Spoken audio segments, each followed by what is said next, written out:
जो स्टूडेंट्स यहाँ बैठे हैं, आपसे मैं एक छोटी सी बात कहना चाहती हूँ। आपने एपीजे अब्दुल कलाम साहब का नाम सुना है ना सबने?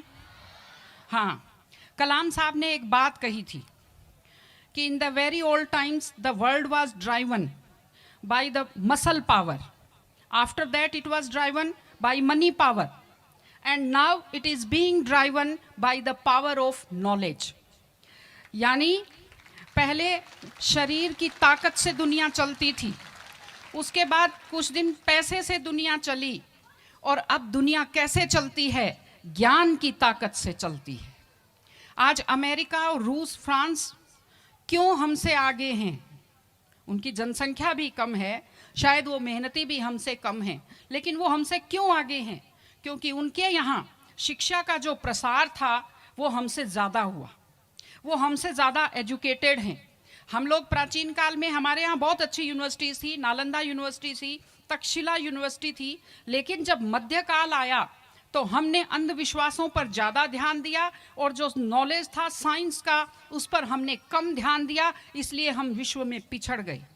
एसएसटी में आप लोग पढ़ते होंगे, 10th के बच्चे एसएसटी पढ़ते हैं, कि एक समय था जब वर्ल्ड की जो रिचेस्ट कंट्रीज थी वो रूस अमेरिका नहीं थी, वो इंडिया था और वो चाइना था।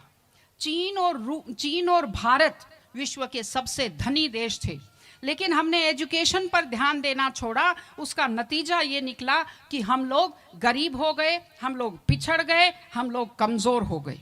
इसलिए अगर आपको खुद को ताकतवर होना है और इस देश को ताकतवर बनाना है तो आप लोग शिक्षा पर ज़्यादा से ज़्यादा ध्यान दीजिए। हमारी बेटियां यहाँ बैठी हुई हैं, आप लोग बहुत खुश किस्मत हैं, आपकी किस्मत अच्छी है कि आपने इस जमाने में जन्म लिया है जब लड़कियों को स्कूल भेजा जाता है, जब लड़कियां बराबरी के अधिकार के साथ आत्मसम्मान से जिंदगी जी सकती हैं। मैं अभी सोफे पर अकेली बैठी हुई थी, फिर उसके बाद शिफा जी आए, और फिर उसके बाद संतोष जी आए, तो हमें जगह हमारी बढ़ती गई। मैंने कहा भाई पुरुषों सिंहासन खाली करो, महिलाएं आती हैं।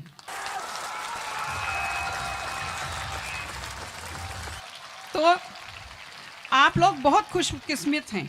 आपकी दादी नानी कितना मेहनत करती थी, सांस नहीं ले पाती थी खुलकर, घूंघट से चेहरा ढककर रखना पड़ता था, जोर से बोल नहीं पाती थी, कानाफूसी में बात करती थी, और आप कितने सम्मान के साथ अपना बैग लेकर के पूरे विश्वास से आप स्कूल आते हो। बहुत खुशकिस्मती की आपके लिए बात है, आपको इसका फायदा उठाना चाहिए। आपको कोशिश करनी चाहिए कि आप एक मजबूत नारी बने, और आपसे मैं कहना चाहती हूं कि आपके ऊपर बहुत विश्वास करते आपके पेरेंट्स आपको घर से बाहर भेजते हैं। अपने माता पिता को हमेशा अपने मन में रखिए। दूसरी चीज़ आप बच्चों से जो कहना चाहती हूँ, आजकल क्या है, पहले तो घर में बहुत सारे बच्चे होते थे, संयुक्त परिवार होता था, चलते ही कोई सिर में थप्पड़ मार देता था, बच्चों को बुरा नहीं लगता था, टीचर्स की मार खाते रहते थे, हंसते रहते थे। आजकल 1-2 बच्चे होते हैं घर में, बच्चे बहुत सेंसिटिव होते हैं। आप लोगों को जब आपके माता पिता टोकते हैं, आपके टीचर्स टोकते हैं, आपको बुरा लगता है। आपको बुरा नहीं लगना चाहिए, क्योंकि ये वो लोग हैं जो आपकी चिंता करते हैं। मैं आपको एक छोटा सा किस्सा सुनाऊंगी। एक गाय जंगल में चल रही थी, अचानक उसने देखा एक बाघ पीछे दौड़ा। गाय भी भागी जान बचाने के लिए, सामने दलदल था, वो दलदल में थोड़ा चली, वो दलदल में फंस गई। बाघ भी पीछा करता हुआ आया, वो भी दलदल में फंस गया, लेकिन गाय से थोड़ी दूरी पर था, चल नहीं पाया। तो गाय हंसी और उसने बाघ से कहा, बाघ तू तो गया, तू मरेगा। तो बाघ ने कहा, तुम क्या हंस रही हो, तुम भी तो मरोगी दलदल में। उसने कहा, मैं नहीं मरूंगी, देखना। शाम को जब मालिक ने देखा गाय नहीं आई, वो 2-4 लोगों को लेकर आया। जब देखा गाय दलदल में फंसी हुई है, वो रस्से लाया, लकड़ी लाया और गाय को निकाल कर बाहर किया। तो गाय ने बाघ को कहा, बाघ तुझे कोई नहीं निकालेगा, मैंने कहा था ना, जिसको संभालने वाले होते हैं वो दलदल में फंसकर नहीं मरता। आपके जो टीचर्स हैं, आपके टीचर्स और आपके पेरेंट्स आपको संभालने वाले हैं।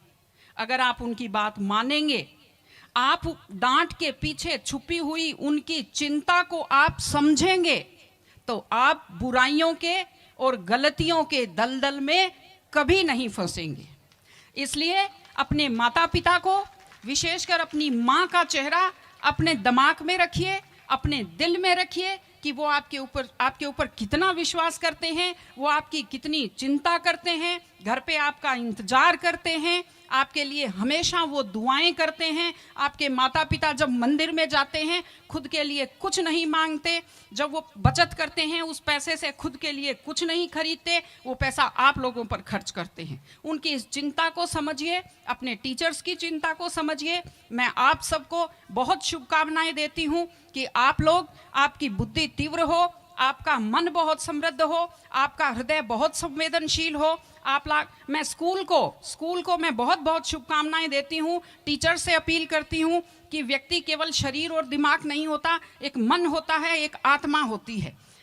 माइंड जो है, mind is sharpened by the knowledge and informations. दिमाग तो तेज होता है, लेकिन बच्चों का मन समृद्ध कीजिए, उन्हें कमजोर पर दया करना सिखाइए, उन्हें परिवार के प्रति संवेदनशील बनना सिखाइए कि वो एक अच्छे संपूर्ण नागरिक बने, जिसको कहते हैं कंप्लीट पर्सनैलिटी, वैसे बने। मैं स्कूल को, आप सब बच्चों को, आपको ढेर सारी शुभकामनाएं देती हूँ। आप अच्छे व्यक्तित्व बने, आप अच्छे नागरिक बने, एक मजबूत परिवार का, मजबूत देश का और एक अच्छे समाज का आप निर्माण करें। आपने बुलाया, हमें सुना, हमें सम्मान दिया,